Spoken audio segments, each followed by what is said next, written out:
Shwmai, Tristan Davies i fi. Fi newydd gwpla fel myfyriwr ym Mhrifysgol Caerdydd. So dyma'n top tips i ar gyfer sut i ddelio â bywyd prifysgol.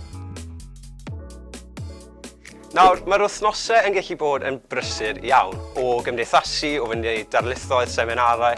Mae'n bwysig eich bod chi yn cael rhyw fath o gynllun bwyd. Un o'n ffefrynnau i wneud yn y brifysgol oedd CWR ar reis. A mae'n mor syml a rhoi bach o seasoning ar y CWR, i ffrio fe yn y ffrimpan, a wedyn berwi'r reis. Mor syml a hynny. Felly, bywyd prifysgol, mae lot o nosweithiau gymdeithasol i gael.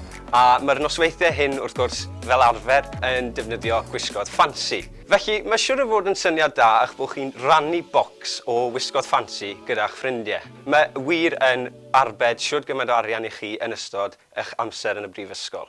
Nawr, does neb yn licio icebreakers, ond y ffordd orau i ddod i nabod pobl yw i wario rhyw fath o gêm cardiau. Nawr, un o'r gemau o'n i wedi wario yn ystod yn amser i yn y brifysgol oedd Mushroom. Nod y gêm yw, mae cwpan yn y canol, mae pawb yn mynd rownd mewn cylch, cymryd carden a'i roi ar ben y cwpan. A erbyn diwedd, mae'r cwpan yn mynd i overflowo. A os taw chi yw'r un anlwcus sy'n cwmpo'r cerdyn, chi fydd yn nifer e. Fi wedi goffod wneud hwn sawl gwaith yn y mywyd, a mae'r nosweithiau wedi bod yn ofnadw o blyru. Ofnadw o blyru.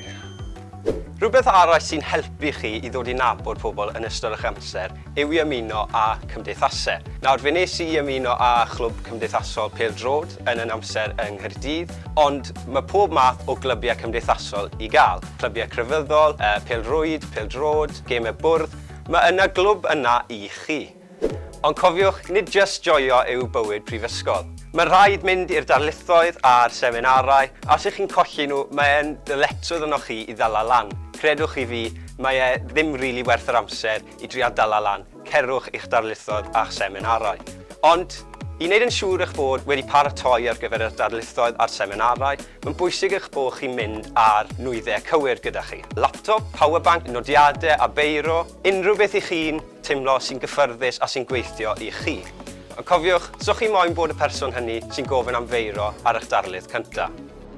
So dyna ni, dyna'n top tips i. Y peth pwysica wrth gwrs yw'ch bod chi'n joio'ch amser. Wel, pyd o joio gormod, ond wrth gwrs eich bod chi'n joio digon. Diolch.